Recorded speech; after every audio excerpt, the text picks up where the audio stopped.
It's 93%. Surface update. Oh, God. Yeah, we'll probably start on. Yeah, as soon as you turn yours on, it'll. Actually, they won't if they're not plugged in, because they're afraid that they'll. I'm not plugged in.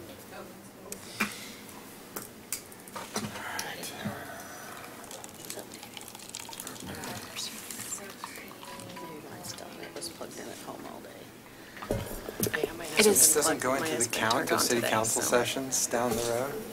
We typically have not, it's not a really count regular. Sorry, you don't get to take credit for this one.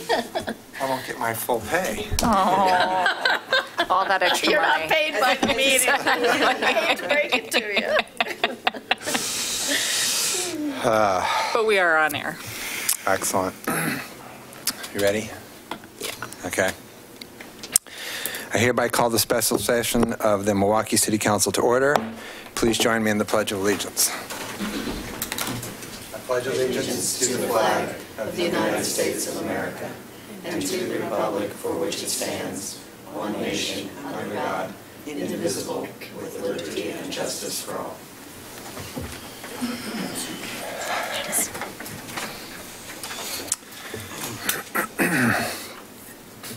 So this is the Kellogg Creek Rusk Road Planned Development Ordinance continued from September 19th, 2017, regular session. The public hearing on the Kellogg Creek Planned Development Master File number PD 2017-001 started on September 5th, 2017 and continued on September 19th, 2017 is called to order. The Planning Commission recommended approval of the project with revised site plan. Had a public hearing on July 25th, 2017. On September 5th, 2017, Council opened the hearing and heard a presentation of the staff report and testimony from the applicant. On September 19th, 2017, the Council heard public testimony, staff response, and the applicant rebuttal, and discussed the criteria for the proposed development.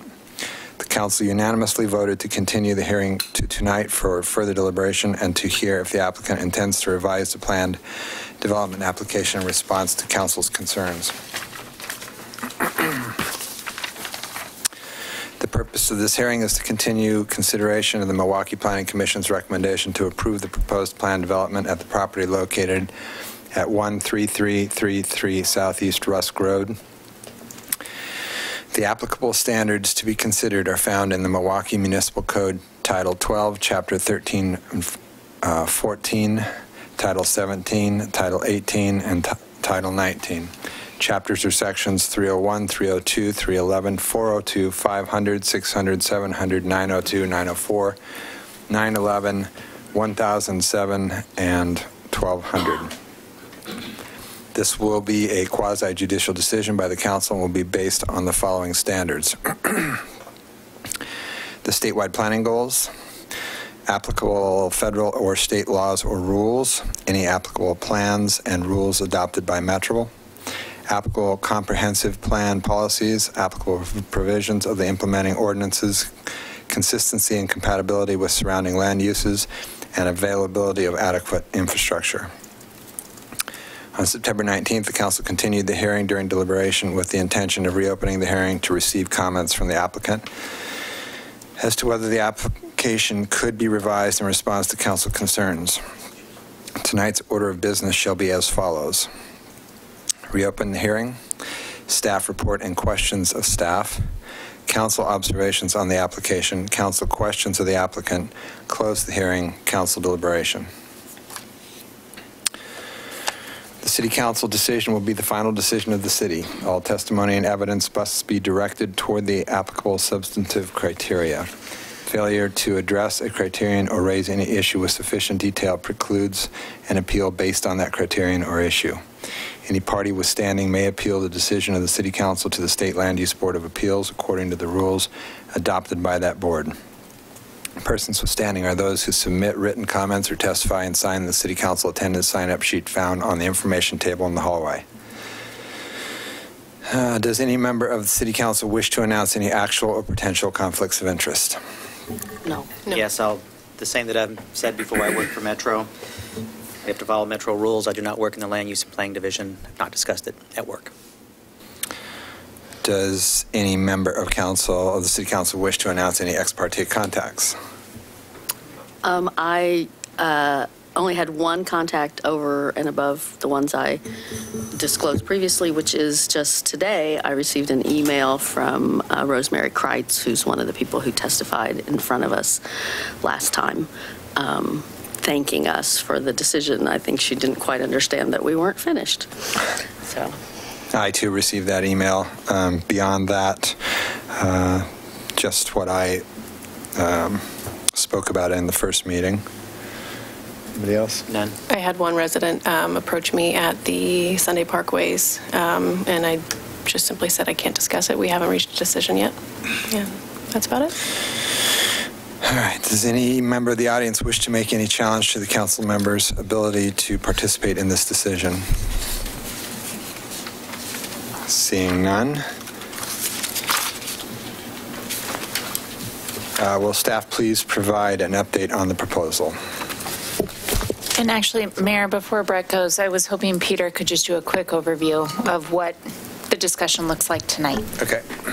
So one of the things that we had talked about last time is giving council the opportunity to ask some questions and get some information from the applicant, and then perhaps the applicant can make a decision about whether to extend the 120-day rule or whether they would want to do that or not. And so as we're looking at what the variances were that City Council, at least preliminarily, has indicated that they were not inclined to get the two of the areas were the closed-end street system. That was a variance that was asked for, and the other one was some floodplain mitigation. And so what I would encourage you to do during this is to understand that there's a full menu of options. So there's not necessarily one option only, and that in determining whether something could be a condition that you could place on this project, that there's additional work that staff would need to do. And so the two cases that are most relevant, because we're talking about actual things potentially like a street or a roundabout or access somewhere, are the Nolan test and the Dolan test. And so what that means is that the condition has to have a nexus to the project, and it also has to be roughly proportionate to the benefit that the applicant is going to receive. So under your code, there might need to be a second access point.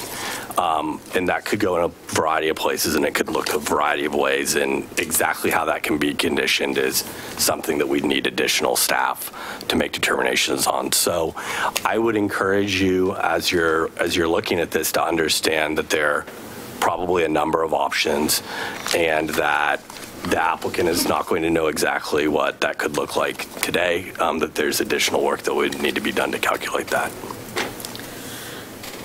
So we don't have the criteria, the variance criteria up there, but I guess I'm trying to get my head around when the variance criteria says there has to be a public benefit, or there has to be, I can't even remember what it was, exceptional, et cetera. How does that interact with Nolan and Dolan? I mean, there could be criteria that are conditions that we think would make it meet that exceptional, and without it, it doesn't meet that exceptional. So how does that interplay with Nolan and Dolan? Well, for instance, I'll use the road as an example. So the applicant asked for a variance, and so that they would have, so that they would be able to have a closed-end street system. And what council certainly indicated preliminarily at the last hearing was that was not something that council was necessarily comfortable with, that one ingress egress point for the project, and that council was not inclined to grant that variance.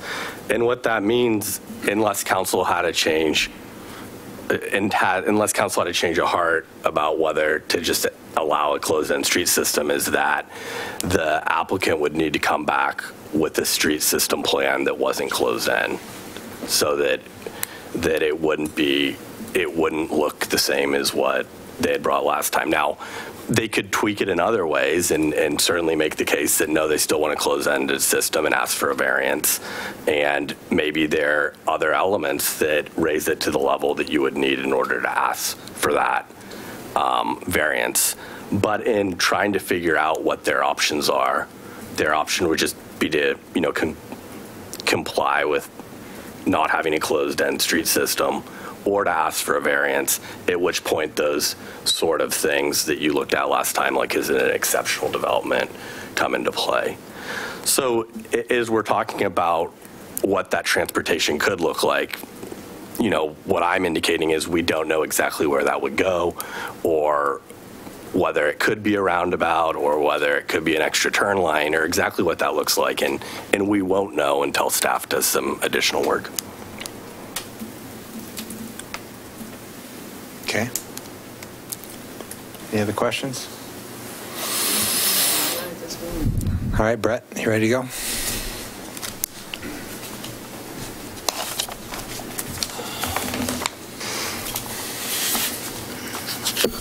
right. Good evening, Mayor, councilors. Thanks for coming back on a special night.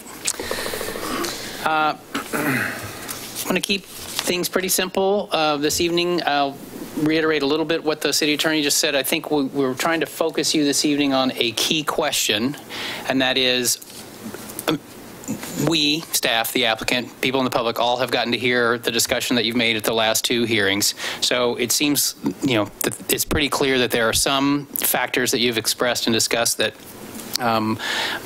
are giving you concern about the proposal as it is. I've noted these with respect to the variance request for the closed-in street system serving more than 20 units. You expressed reluctance to grant that variance, as well as the variance requesting the ability to create lots that didn't have, some lots that did not have any buildable area outside the HCA.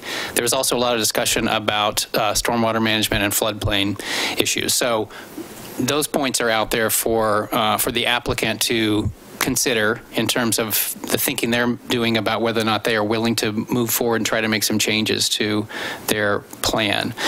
The question for tonight is, are there any other concerns or issues that the applicant should be aware of for their thinking? If they're thinking, if they decide I still want to try to get a plan development approved, and if I consider the criteria that the council will be reviewing based on your thoughts or any other discussion you want to have, are there any other concerns you can identify tonight that the applicant can take into consideration when they're making their decision about whether or not to move forward?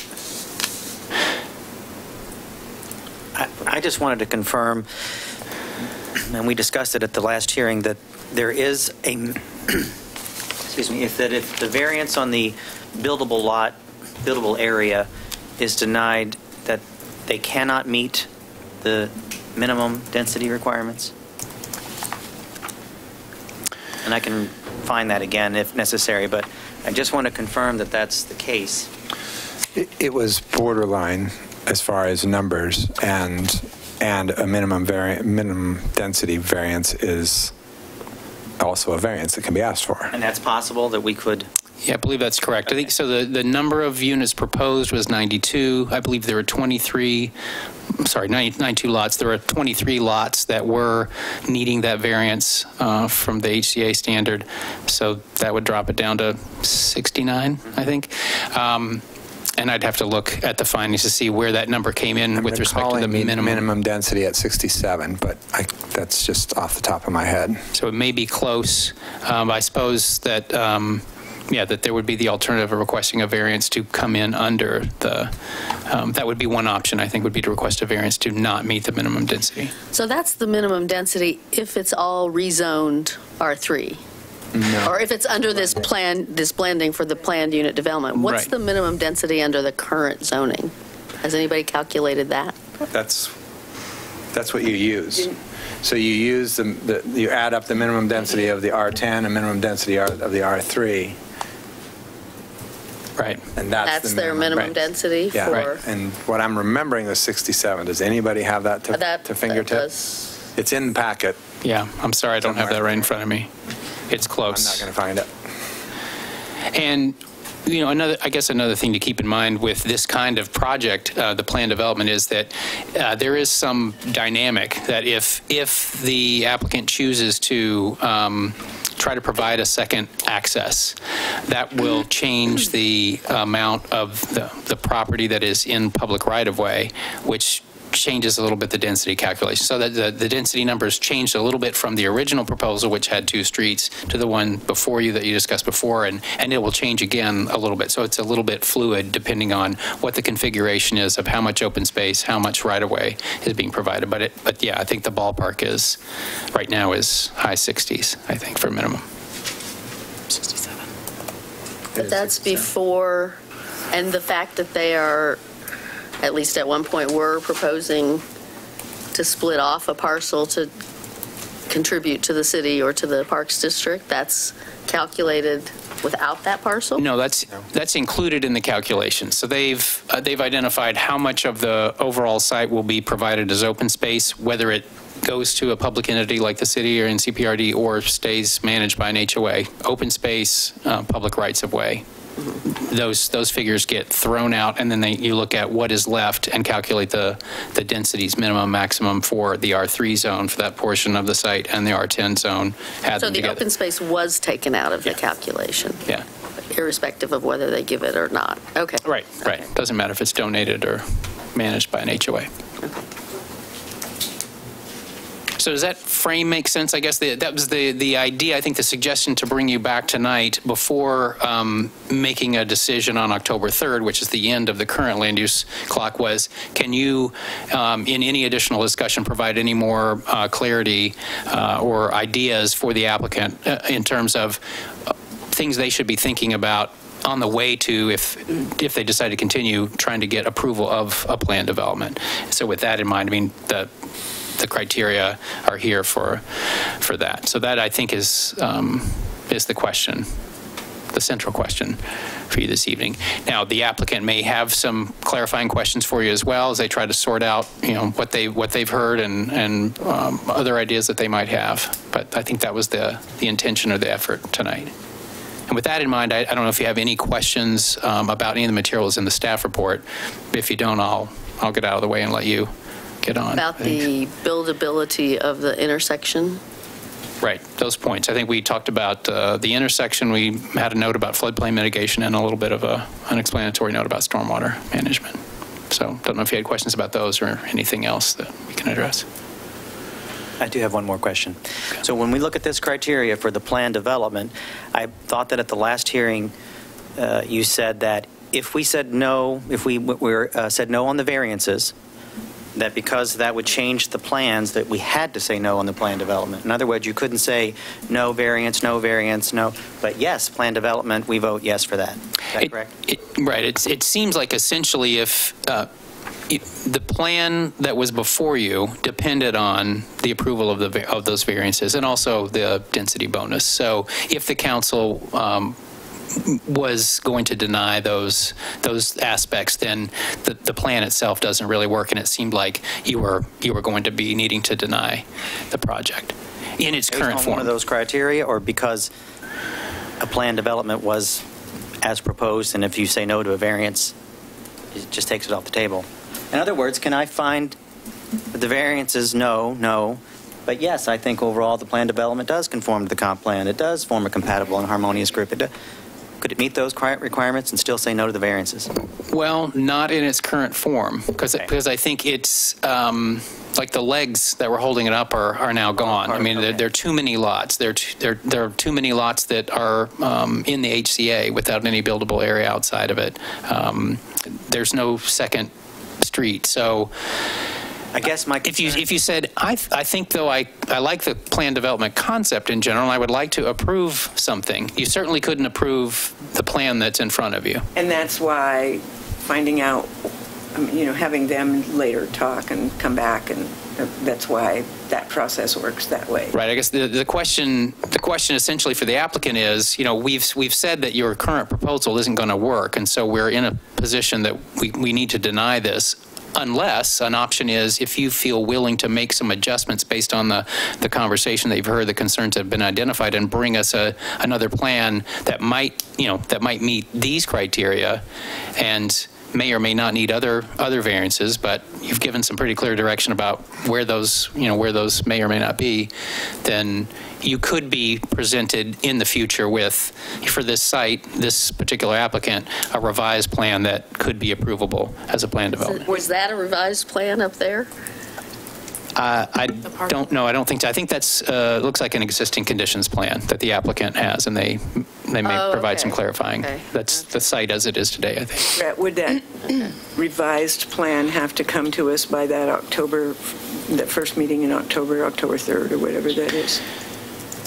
I mean, that's If next week. they waive the clock, they can.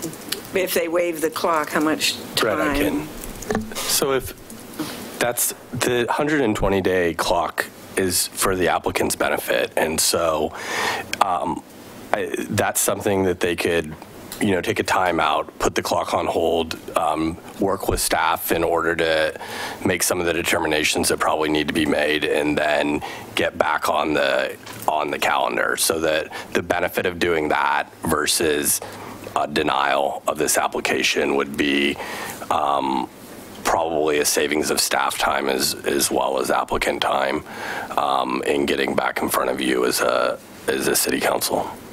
So am I understanding, I just want to make sure, that at this point, the thing we really want to know is, knowing what everybody knows now, would the applicant be willing to consider a different plan for the development and put the clock on hold, while we, in the meantime, would not take a specific action? We would instead wait until they came back to us with, let's say, revised Plan B, and we look at it and have input into that, and that's when we would make a decision.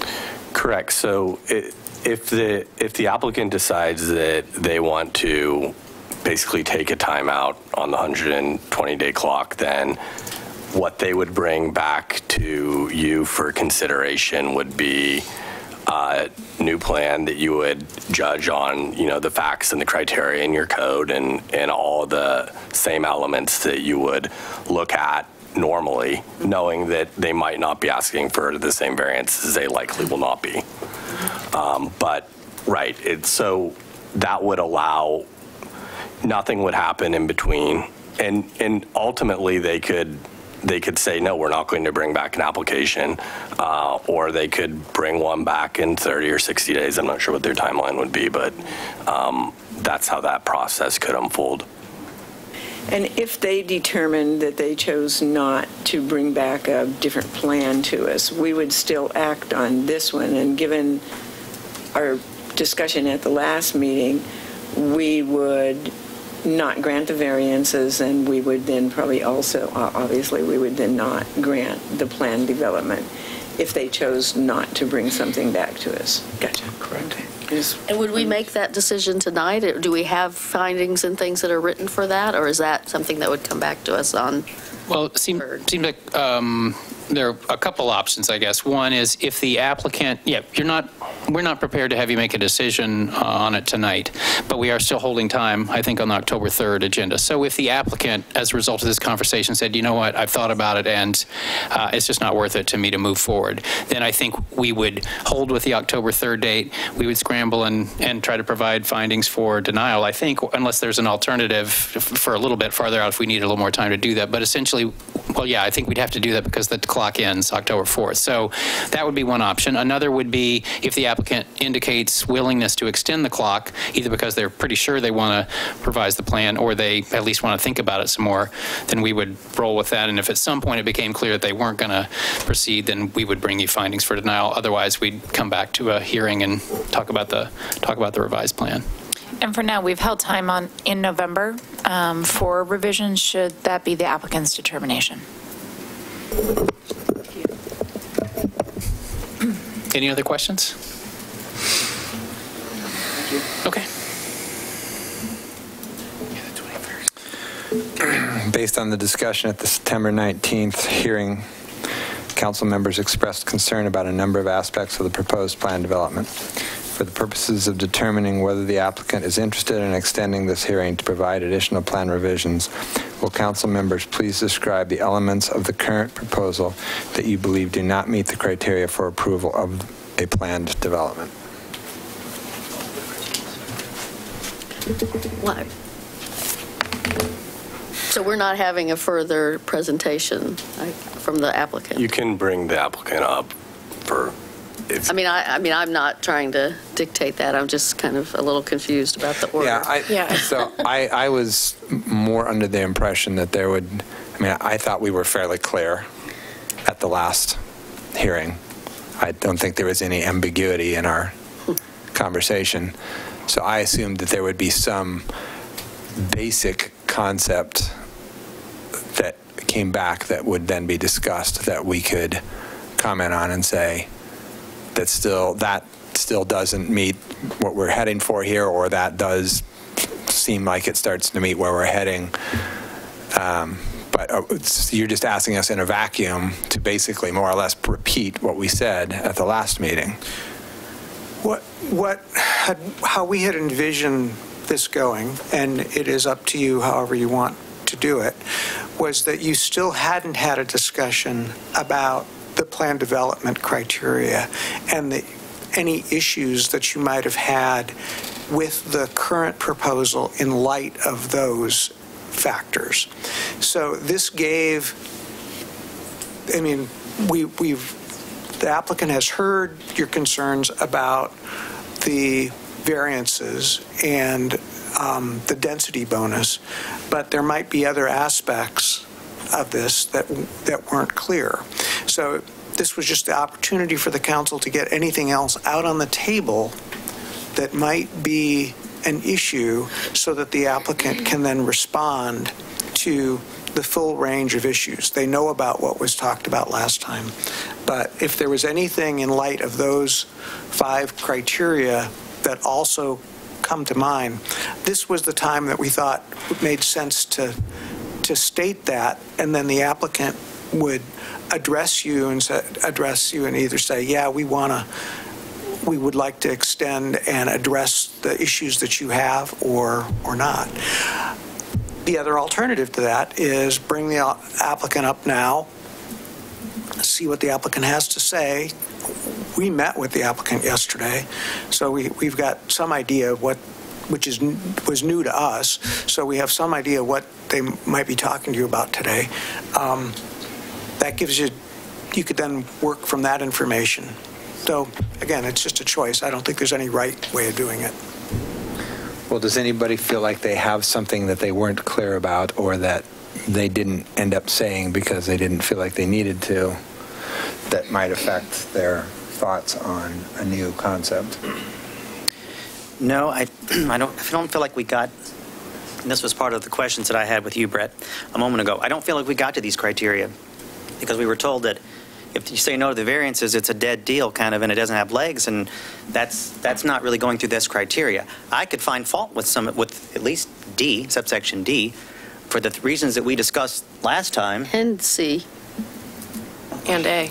Capacity. Mm-hmm. For me, D is the big one. But D is the big one for me, too. Amongst ourselves. But protection of public health, safety, and welfare, well, we talked a lot about wetlands and floodplains and traffic and all those things. So I don't know that we need to go over them, but we just didn't really get into these criteria. I'd love for the applicant to come back with some other thoughts on reducing the number of units so that we don't have those variances, because I think the idea of some of the designs were fine, and we want housing, so I'm certainly not against coming back forward with ideas for some units here, but I was not for the variances.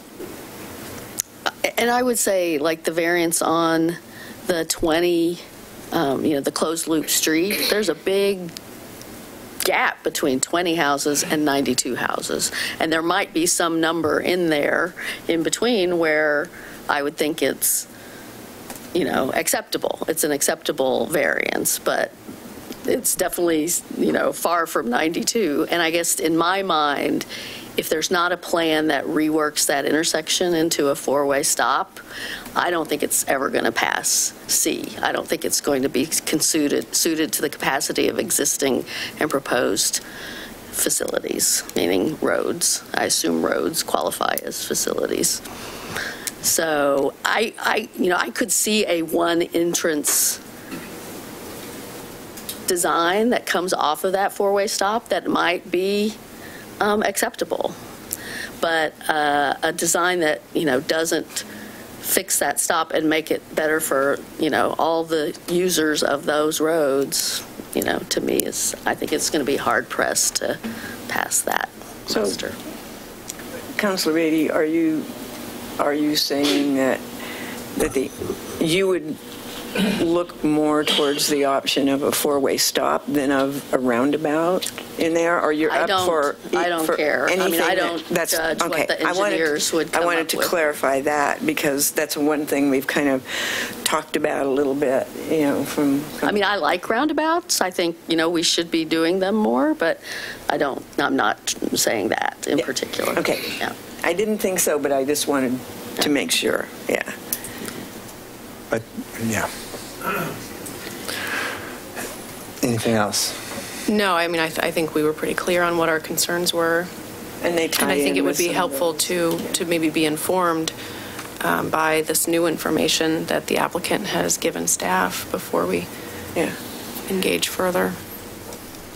Okay. Why don't you guys come on up?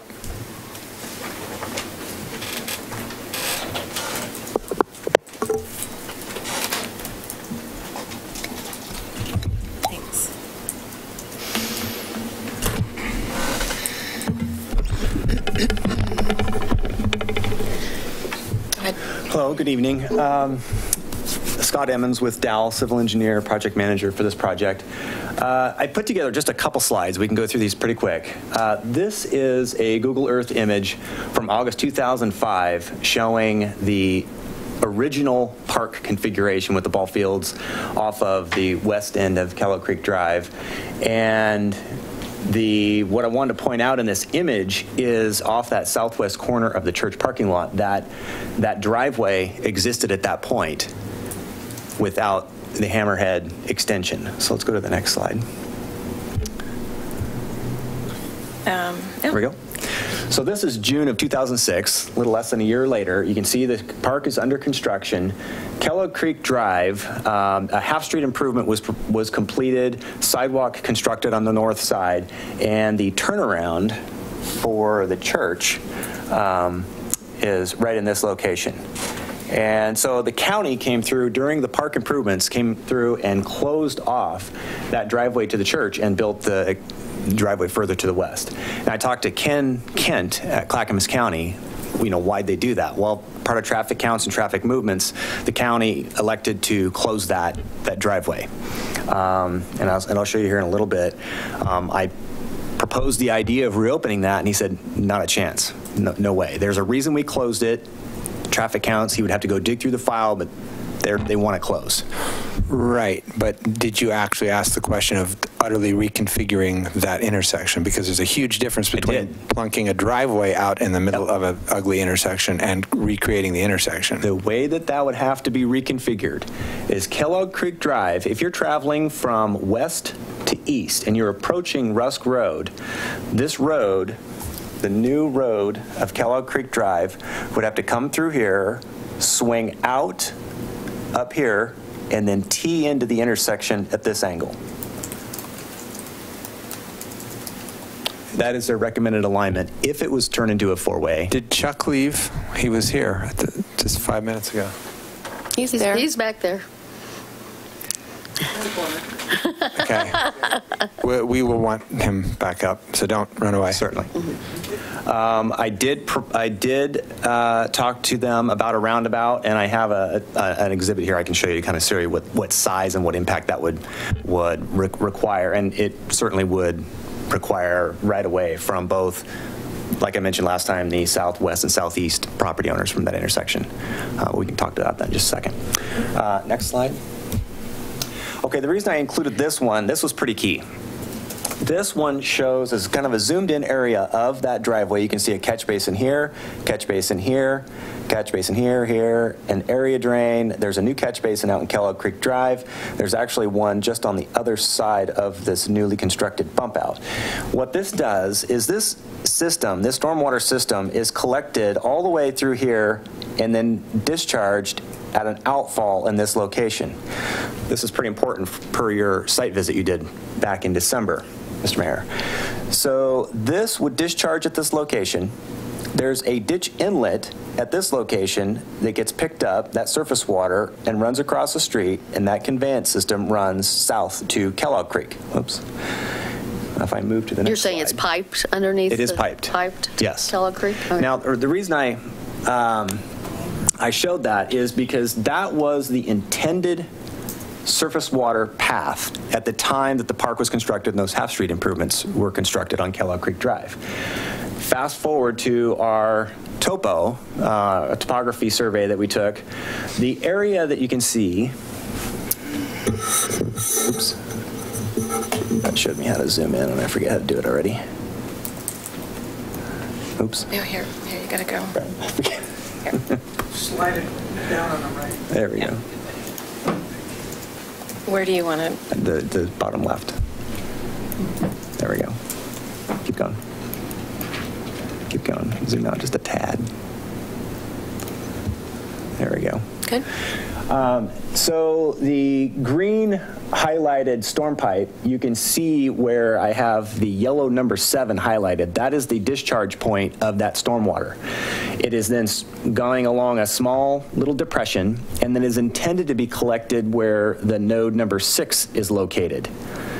And I went out there just about an hour and a half ago, and took some photos, and that whole area in front of the inlet at number 6 is completely covered with blackberries and a few trees around the back side. Doing my site visit today, if that catch basin, or ditch inlet rather, is plugged in any way or restricted in flow, that water is going to back up in that entire area highlighted with the red dashed line. That I wanted to point out, this is very important, this is not a FEMA regulated surface water event. This is just a function of the county's conveyance system not functioning properly. It's just backing up with the vegetation blocking that inlet. I just don't want to get it confused with a FEMA event. Anyway, that's it on that piece. So I want to skip forward to our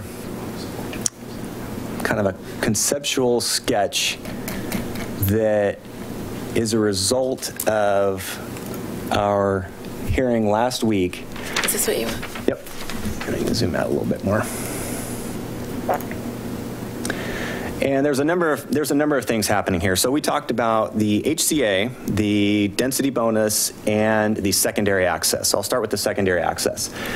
On the center of the site plan, what I did is we removed 4 lots, 2 here and 2 here, to put the public road back into the site plan.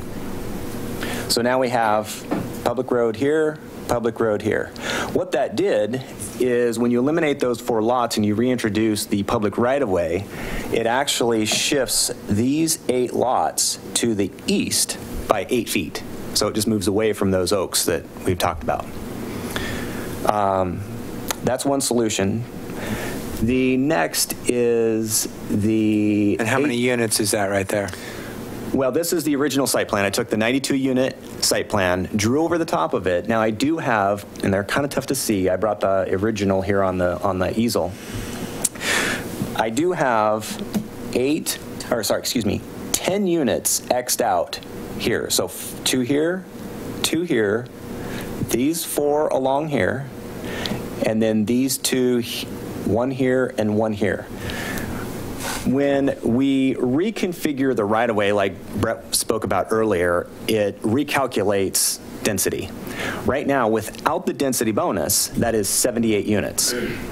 This plan right here with the red X's brings it down to 82 units. So I still need to get rid of 4 units. Where those are eliminated is we can talk about that.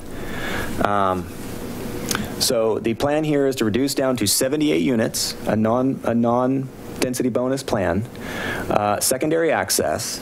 Now, our subconsultant, Pacific Habitat Services, provided us an approximate HCA line on a digital image that I scaled and transferred to this plan here, which is represented by this green line. To clarify, if I can, the green line represents their preliminary estimation of if they were going to recommend redrawing the HCA boundary to more accurately reflect where the HCA actually is, this is what they would likely recommend. Because there's a process allowed for in that chapter of your code, in the natural resources chapter, that allows you to do a boundary verification, and there are some criteria, and it's intended to allow you to request redrawing the boundaries. And so it would take some of the HCA area in the north up a little further, and it would include the HCA area that's around the White Oaks that isn't currently in the HCA. So just to clarify what that line is. Do you know what they were basing that green line on when it looks sort of to the southwestern corner? Mm-hmm. I don't know the criteria. I mean, I could certainly get that from our wetland biologist. Okay. But Pacific Habitat Services, this is an approximate line. What we would do is get the real line established, flagged in, and surveyed in to the exact location, but this is an approximate. I think they were mostly looking at aerial photography. Correct. For this approximation.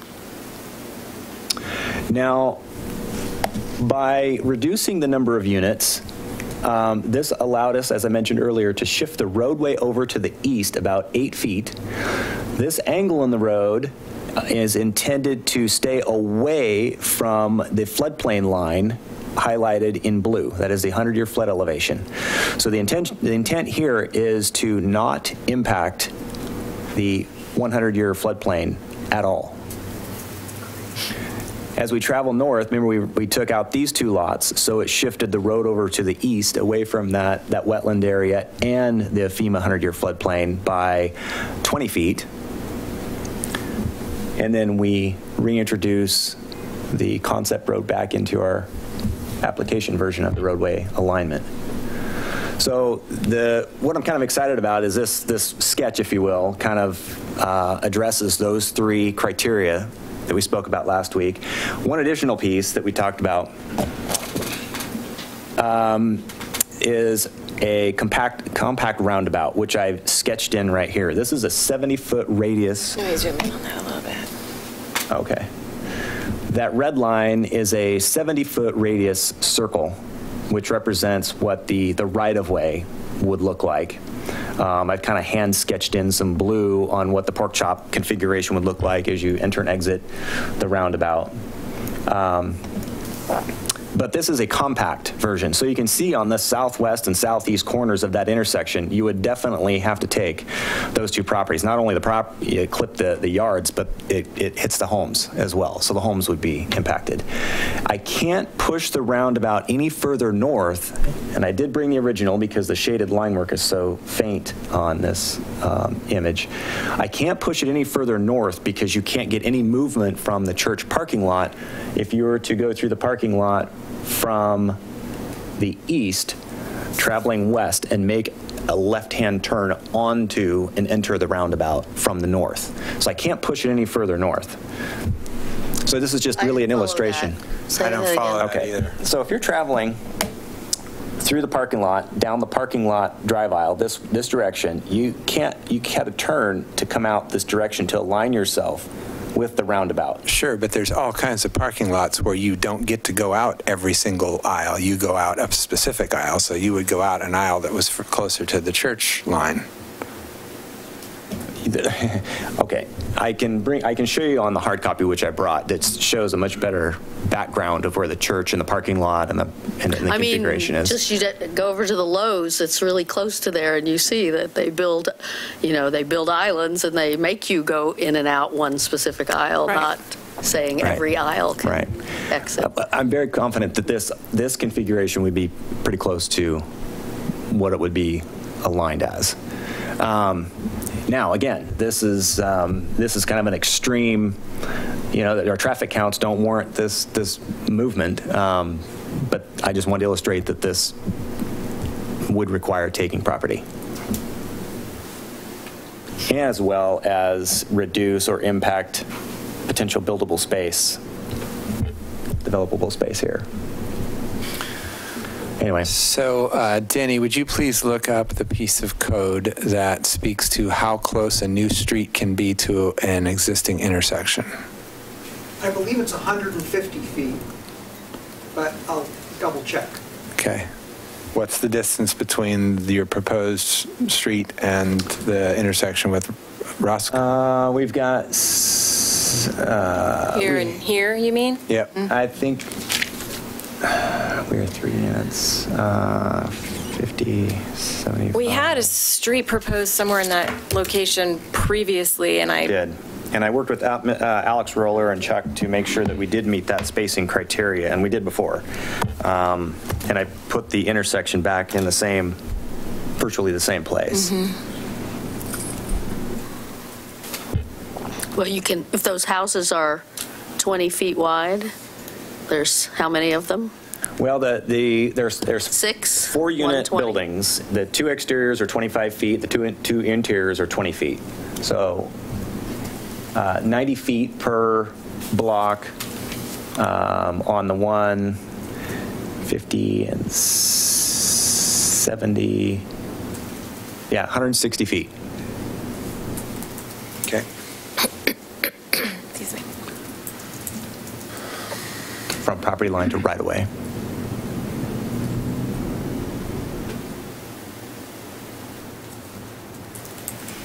So, If you lose some of those houses, this housing that you have X'd out, then what does that do to your fourplex concept?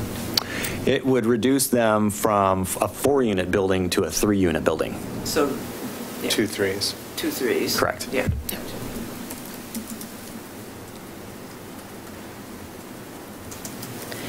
And like I said earlier, there's still, to get down to where we are calculating right now, 78 units without the bonus, we would still need to remove a 4-unit configuration somewhere.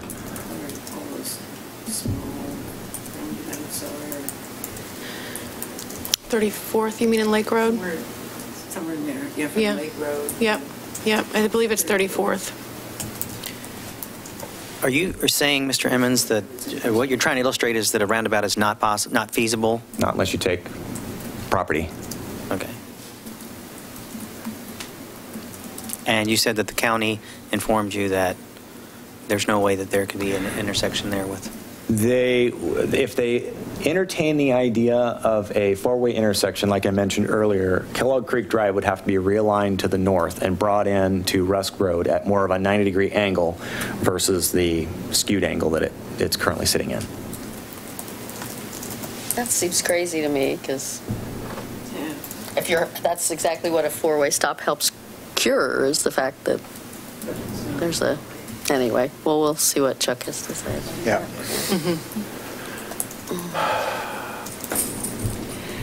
And then the other question I had is, you're saying that you have a consultant that's going to say that the HCA maps are incorrect, and that if we did them correctly, it would be pushed up by several feet, which would make those lots buildable. Is that what you said earlier? Correct, yeah. Yeah.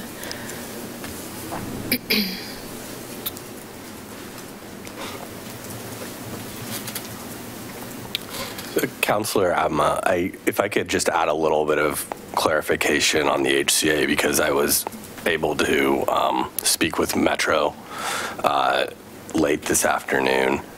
And so first, in determining where HCA was, in determining their maps, they didn't just look at habitat areas. They also looked at social and economic factors, how the land is used or zoned, and how the land is currently developed, and making a determination about what should be HCA.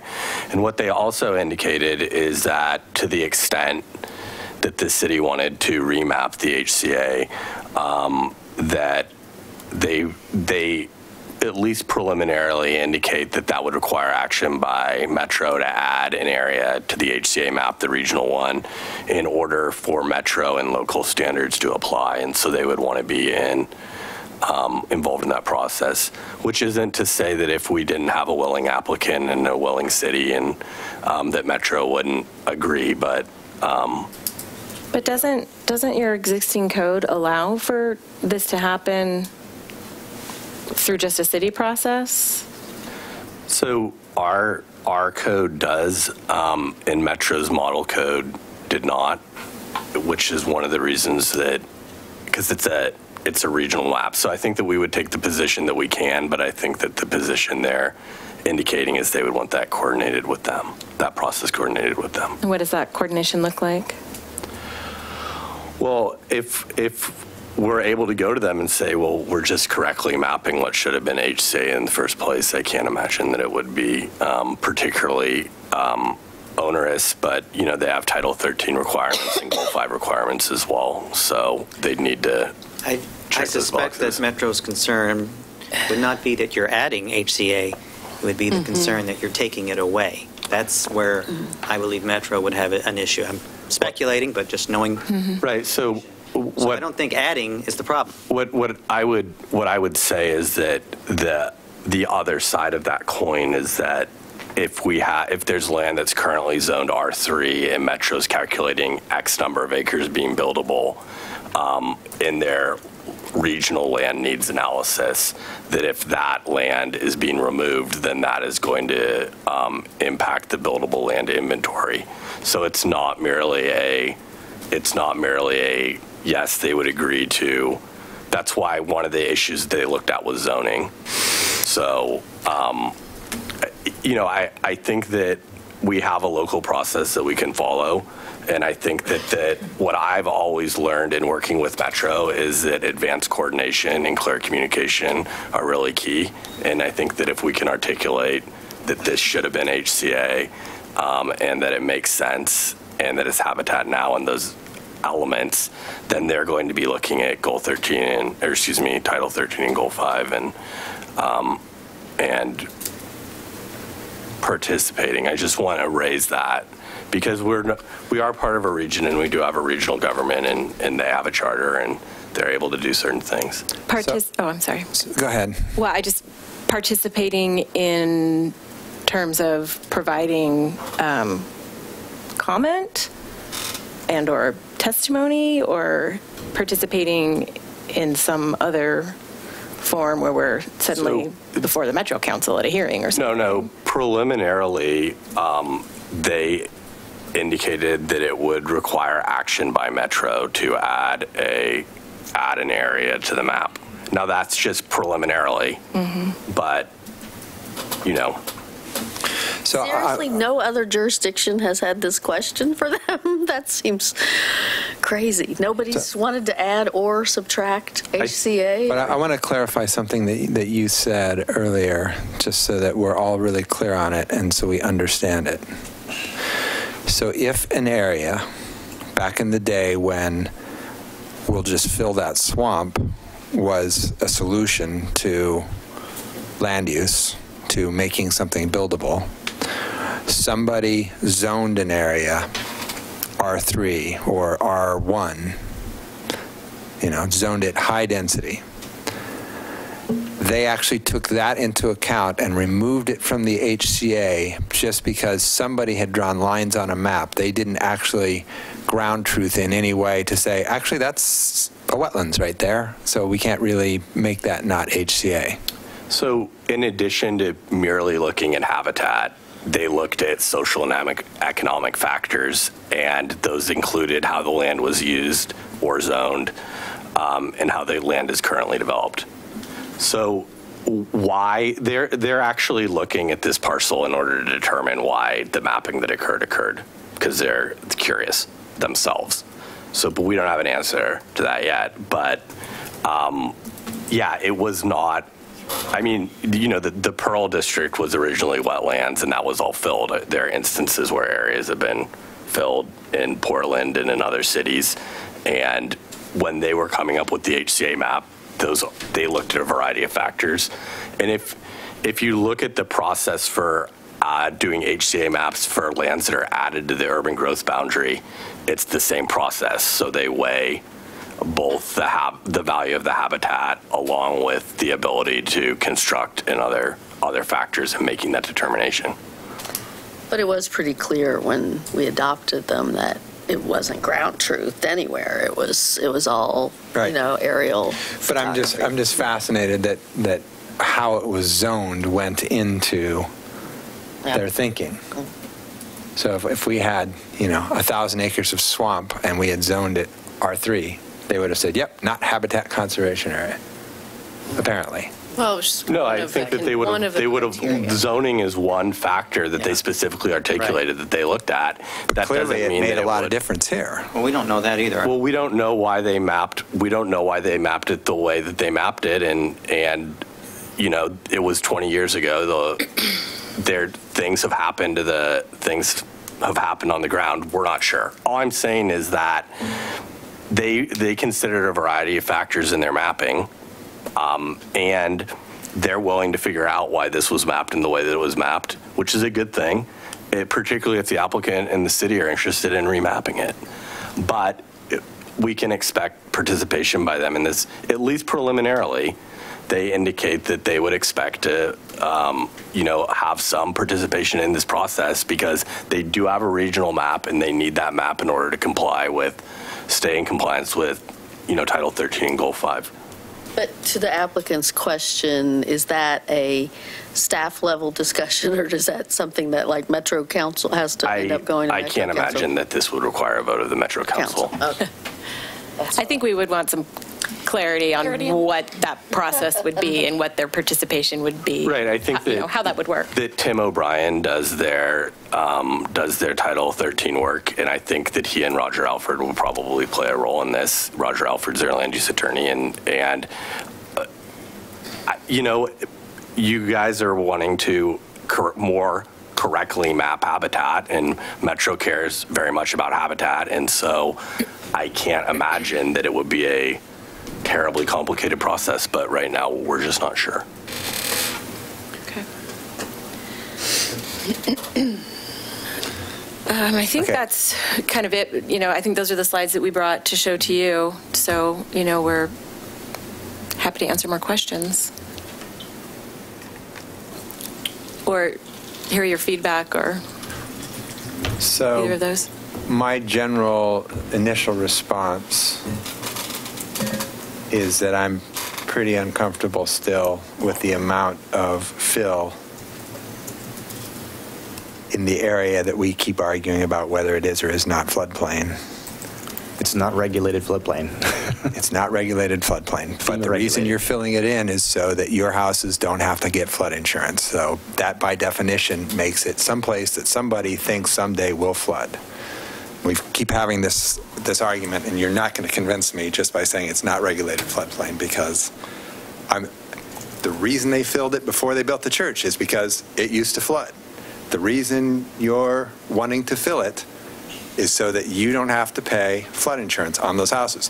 Therefore, very simple, it must at some point flood. And all of the neighbors that came in and said, yeah, that floods all the time. My backyard floods all the time. This area floods all the time. I have to take some reality in that. So I still have a lot of discomfort about the amount of fill that's going in to the project. We have demonstrated that we are meeting the regulations outlined by FEMA. The half-street improvements that were constructed for Kellogg Creek, I've gone through and analyzed and can demonstrate that that stormwater is to be conveyed from the church parking lot area and that Hammerhead turnaround, as well as north side of Kellogg Creek Drive, and discharged to the south out to Kellogg Creek. There is not supposed to be any standing water there. In my assessment of an on-site visit and looking at the construction of what they built, that water is not supposed to be there. If they maintain that ditch inlet, that water is not there. There's two ditch inlets, actually. There's the one over there by the oak trees, the very southwest corner of the site. If those are maintained, by the county or the city, that water doesn't back up as much as it does. That vegetation around the inlet that is about just west of the new road I sketched in is completely surrounded by a cottonwood and blackberries and various shrubs. I can only imagine in the fall when any of those leaves drop, that ditch inlet's pretty clogged up. The rain events, I got rain event data from last December. Where do cottonwoods tend to grow? Well, if it's not maintained, it's certainly going to be wet. Certainly. Just like the white oaks. So those cottonwoods that are 25 years old, 30 years old. I wouldn't say they're that old. If you look on the old aerials from 2 years ago, they're not there. Those are not 2-year-old cottonwoods. You can look Street View. You have I could pull a up 2005 aerial. Show us. Yeah, there is. If you look on Google Street View, I don't know how old Street View is, but Which one's 2005? That one. That's the one you said. Yeah.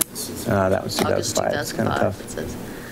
Yep. In 2005, that cottonwood that's sitting right next to the inlet is not there.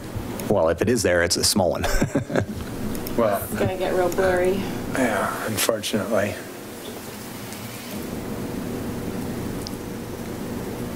Yeah.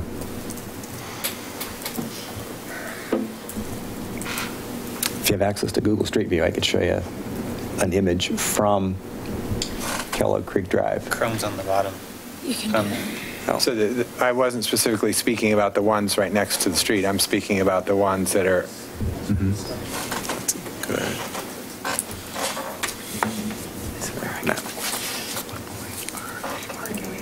Yeah, well.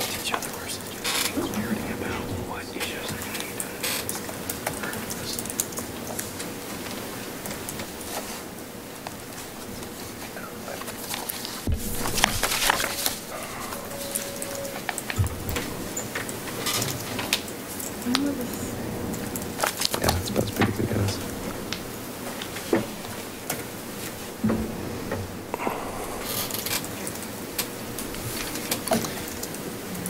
This is 2017. I gotta make sure I'm getting the right spot here. I don't know if you're going to be able to get street views from. Yeah.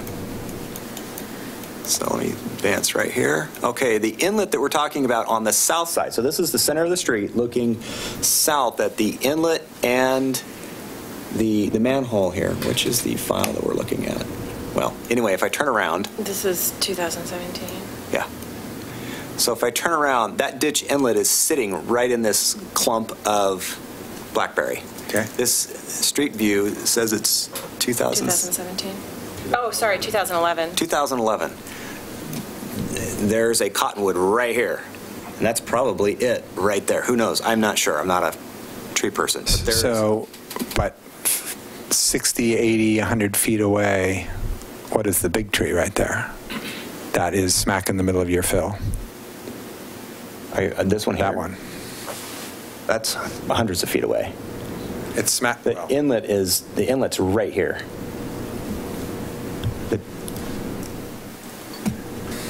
Which is the program that goes? There we go.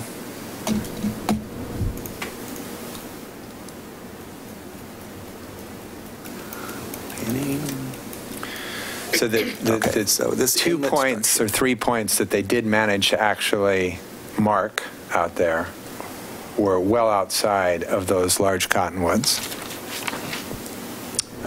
which was your base of fill marks on, I forget, points 13, 12, and 11, or I forget. Well, that was just the edge of the developable space. Edge of the fill. Mm-hmm.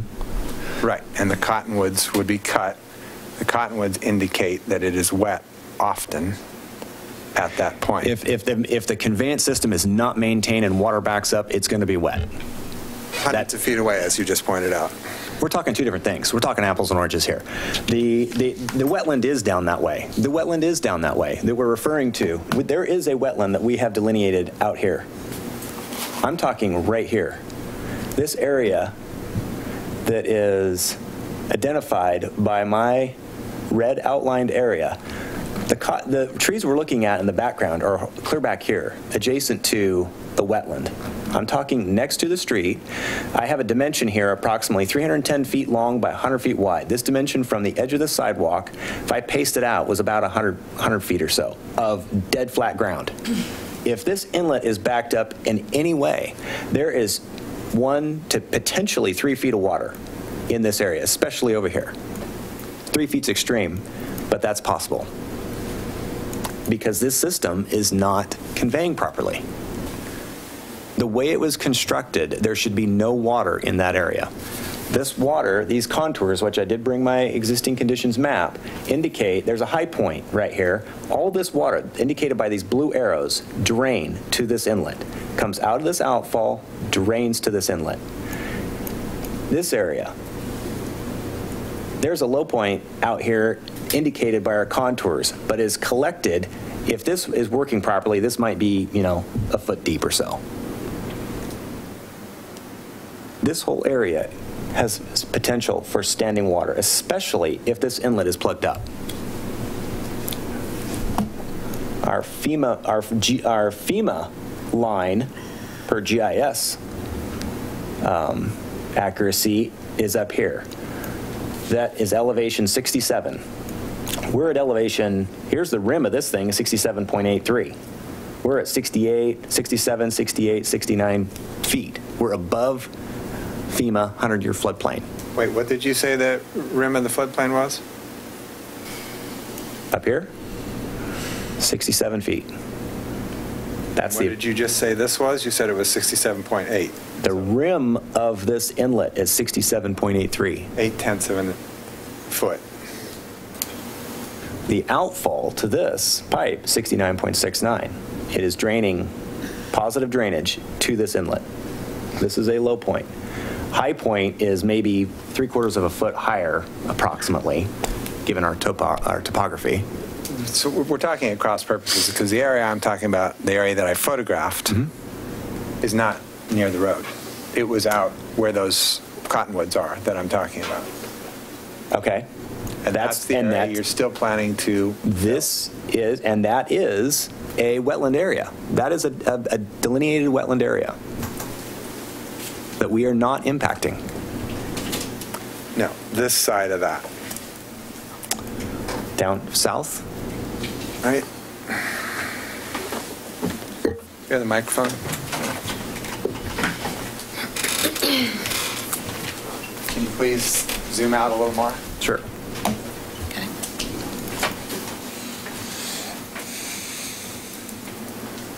A little more? No, that should work. Okay, well, there's the whole plan.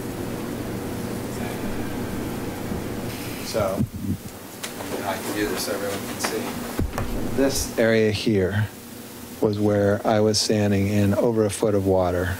That is upland. That is up on top of the bank. No, just below. If that's the rim of your bank, then it's right here. Okay. And that is the wetland. That is you can see a little kind of a finger of the wetland that extends to the southeast right there. That is a wetland. Which you are planning to fill. No. Just the tip of that finger, yes, but only by a couple feet in that location. Matter of fact, we're just as our red plan, or the Sharpie plan that I just marked up, pulls away from that area. I don't see that finger anymore. And note that the 4 units that we are proposing to eliminate in that one particular area, I'd like to take the water quality facility adjacent to those units and relocate it outside the flood area and get it away from that wetland habitat area. So no grading whatsoever within that 100-year floodplain line.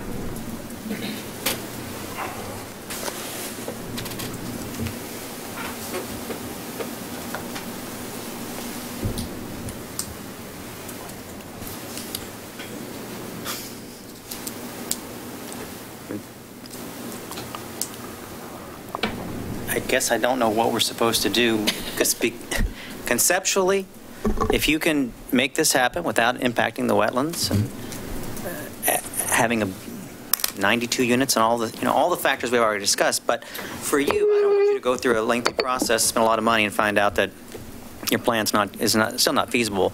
But at the same time, based on what we've just seen, I don't feel like I have enough testimony and enough factors to say, yeah, this looks great to me. Well, we wouldn't want you to debate this proposal. All we want to do is give you and the applicant an opportunity to discuss some of the factors and get an idea of what information they need to gather. And again, there's going to be a menu of options that the applicant's going to look at, and they're going to work with staff.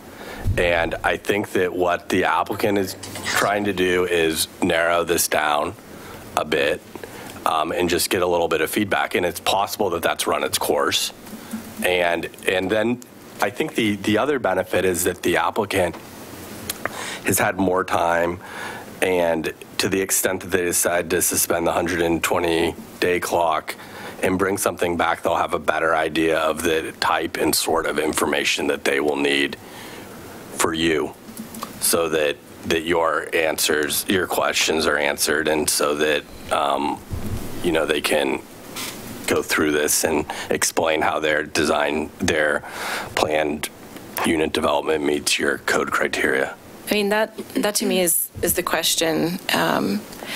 If we came back to you with a plan that eliminates the need for the variances, eliminates the need for the density bonus, we would still be requesting a plan development, which is a zone change, which is discretionary, so that those would be the criteria that would be at play.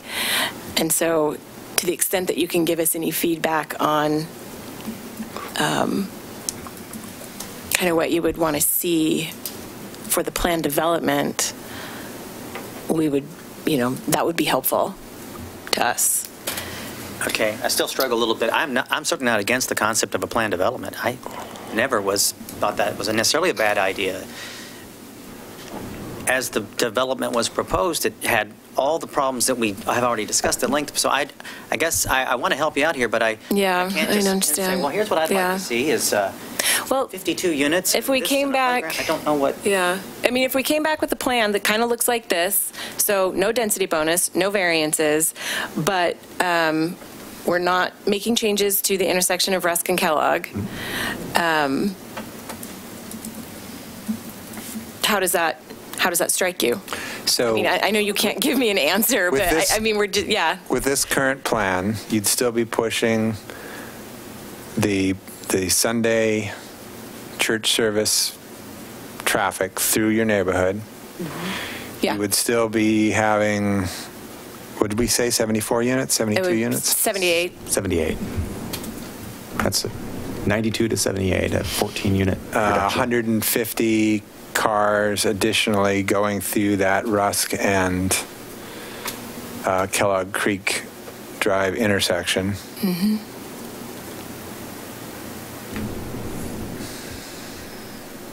And you'd be still filling a lot of area that FEMA would need you to fill in order for you not to have flood insurance.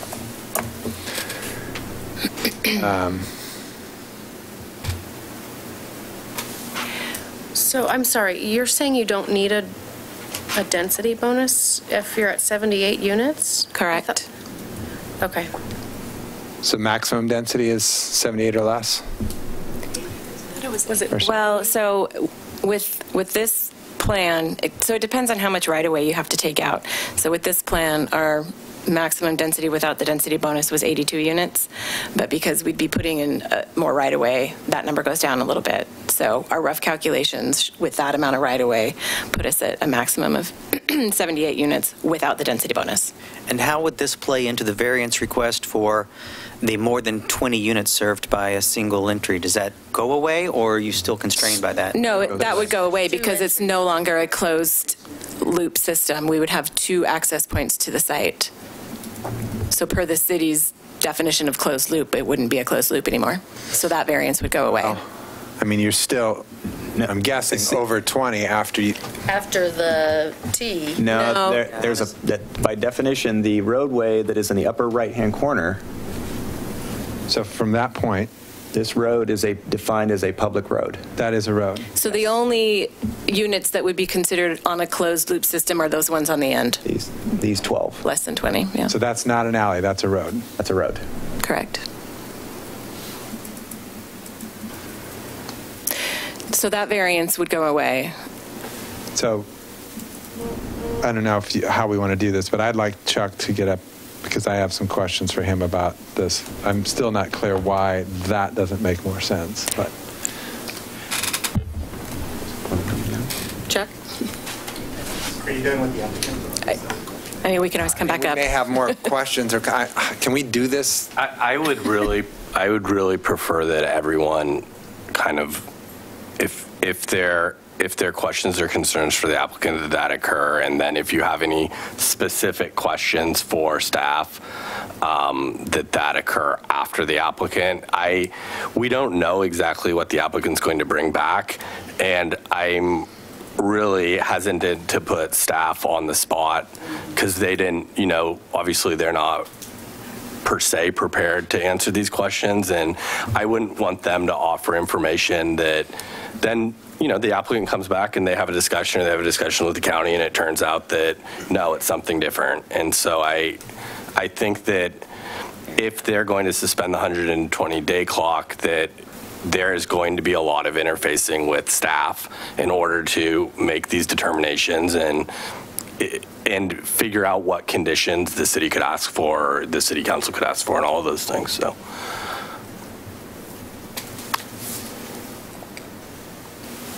Okay.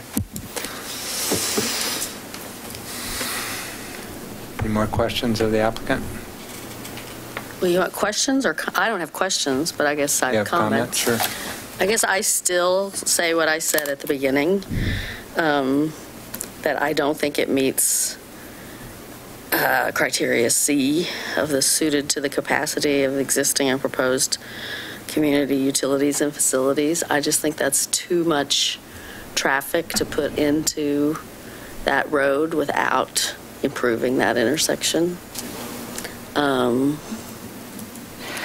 think you've got, the ball, and plus, and you have to read that in combination with E, which is afford reasonable protection to the permissible uses of surrounding properties. So surrounding landowners, the park, the park is mostly built out. There are some additional amenities that could go into that park and could create more traffic, but by doing this, are we prejudicing other uses around there? It just seems like it's, I don't know. I'd have a hard time with it, I think, on those criteria. And if we're just providing comments and not asking questions, I think that that's just way too many units for that area. Even at 78, I don't think that's in the public welfare. That's too many units for that area. And for similar reasons to what Councilor Beatty said, I know that you may say, well, it doesn't pencil out if it's less than this, and I'm sorry if it doesn't pencil out, but I'm not willing to have development that I think impacts that area that much so it can pencil out. I think that's way too many units.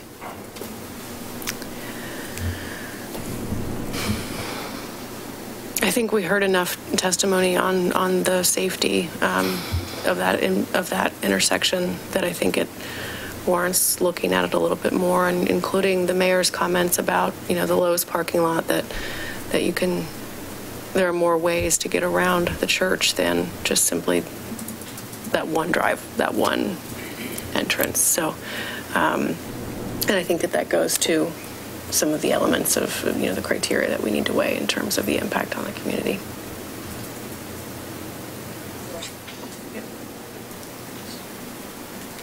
Okay. I think I don't have any further questions or comments at this point. Okay. Thank you. Thank you. Thanks.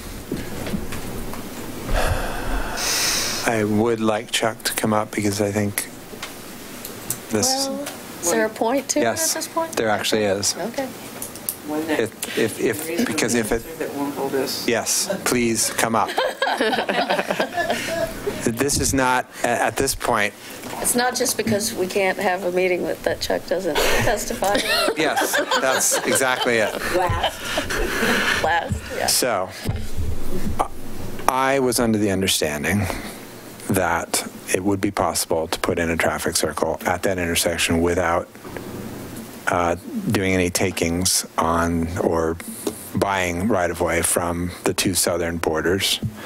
I was also under the understanding that our current plans, or whatever we call the transportation system plan, calls for a traffic circle at that point.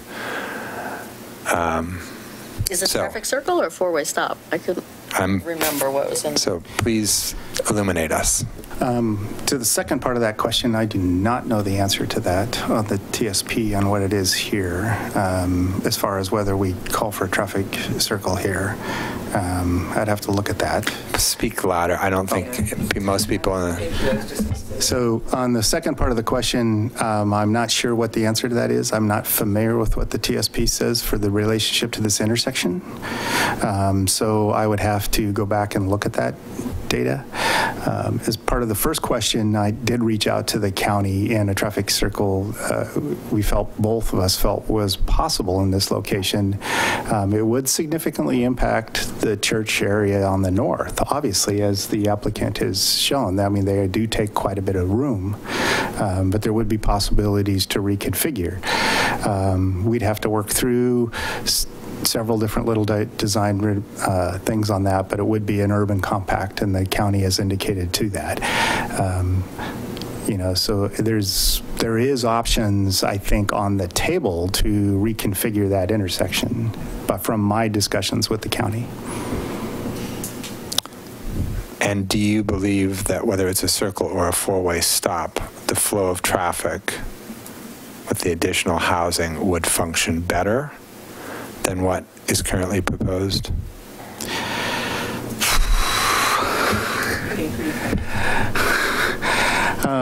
I mean, obviously, a traffic circle functions better than a four-way stop.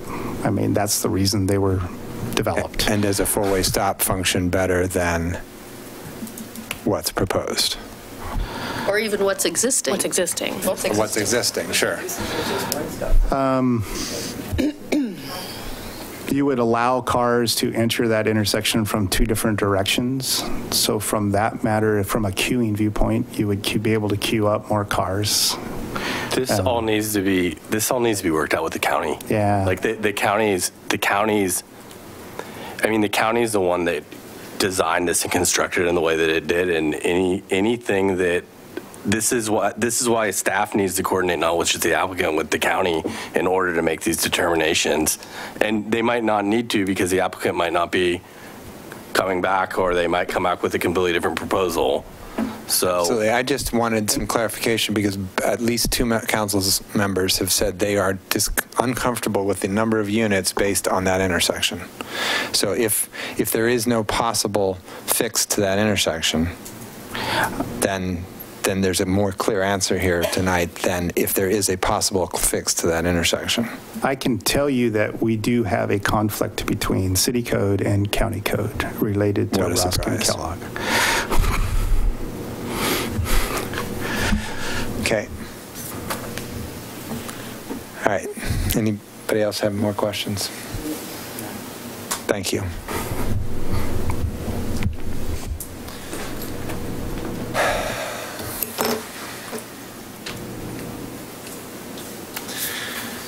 All right, if there are no further questions, I will entertain a motion to close the public hearing.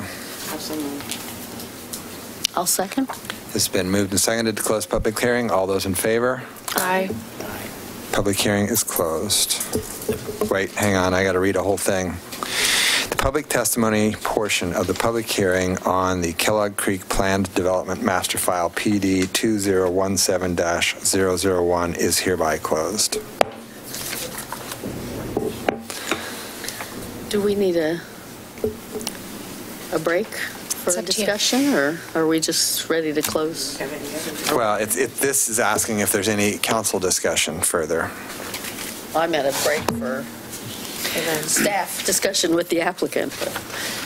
I think that either the applicant's going to decide that they want to take a timeout and extend the 120-day, or they're not, and at that point, this is going to appear on the October 3rd meeting. So either way. Well, okay. No, or if there they will be an extend, extension. It'll be back in November. If they don't extend, it'll be on October 3rd. But don't we have to make a motion tonight about which date we're extending to? No, because the 120-day rule is for the benefit of the applicant. So if they, after they talk, they decide that they don't want to extend it, then this will be coming back on the 3rd. And if they do want to extend it, then it would be coming back on potentially November 21st. So in other words, we as council won't make any other decisions tonight about this, and including when we would hear it again, until after the applicant and staff and maybe county staff or whatever have their conversations, and then we will hear whether or not they're willing to extend the clock. Well, that's certainly the way that it was. That is certainly the way that it was set up. I suppose if you decide that you want to deny the application, then staff needs to prepare. Staff needs to prepare some items for the October 3rd city council meeting, some findings, etc. When are we going to know if the applicant is prepared to continue the deadline? Or not. Because this is a difficult position for staff to be in, to be drafting findings the day before the deadline. So I'd rather make decisions tonight and move on if that's where we are, as opposed, Right, but what there's a motion tonight, if you guys want to. If you decided that you wanted to deny, that you could direct staff to bring you a resolution on the 3rd for denial. Or if you wanted to give the applicant an opportunity to take your input back, and they decided they wanted to extend it past 120 days, they could. And we have that scheduled for November 21st. But if that decision's not being made until next week, it puts staff in a... I don't know if applicant has any idea tonight whether they would... I'm happy to hear another proposal potentially, but... I can't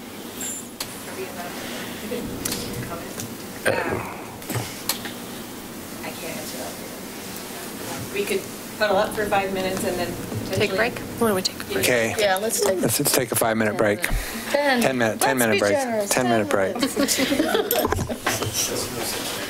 Oh, it's not 10 p.m. yet.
and that type of thing. But then I found another We are site back where on the the air. Medfast stuff got.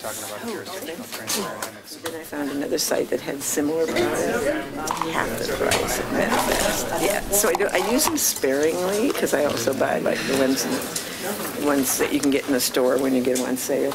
You know. So Always look at the protein. we are back in session.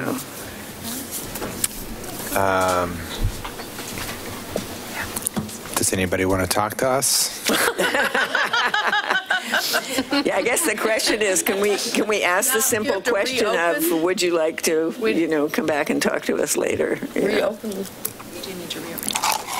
I don't think we have to reopen. We can tell staff, and then they can tell you. Yeah, I mean, I think that, do you guys want the 120-day timeout, or do you want to?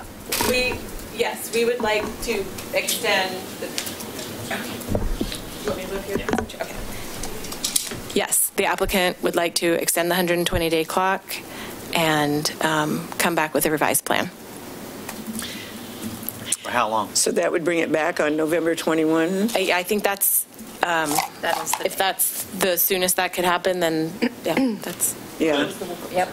That's it. Okay, well, this is a staff question, but if you bring it back on the 21st, then I guess my question is, should we extend it 7 days beyond whatever that hearing date is to give staff any time, or is staff fine with a decision that would come that day and then the deadline ends? We can't be extending it to that tight of it because, I mean, we're going to, in theory, have a brand new proposal. We don't have to decide that tonight. The applicant's just putting it on hold. I mean, they don't. And I think that if applicant were to very quickly go through this process and coordinate with staff in the county, then possibly it could come back earlier than the 21st of November. We've just reserved that as a date. So that, these are all. So it's on an indefinite hold? I mean, what? No, but. So what we're looking for is some direction here on we're continuing this to what? We're continuing this to the November 21st meeting. But that doesn't necessarily mean that's the length That's not the length of the 120 days. Gotcha. That's just us extending That's it to just when our that next date. hearing is. And then we'll have a date from the applicant and from staff as to what that means in terms of a deadline for you at that meeting. But that's Thanksgiving week, just so everybody's really clear. So there are going to be implications for how much staff can put in following any decision made by council that week. Plus, since it'll be a brand new plan, I suspect we will be reopening it to public testimony. Correct. And we will get a bunch of public testimony again. Yep. And so the likelihood of finishing in one meeting is Slim to none. So let's be thinking about that on the clock so we're not.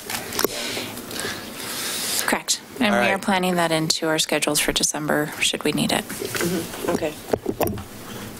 You got a motion ready to go? It's here. It's right there. Right there. Somebody's going to do that? I move to continue the hearing on Kellogg Creek Plan Development Master File PD 2017-001 to a date certain of November 21st, 2017.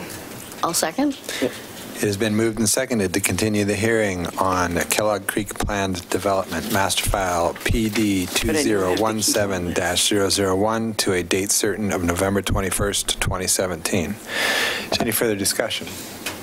All those in favor? Aye. Aye. Opposed? None heard? It passes.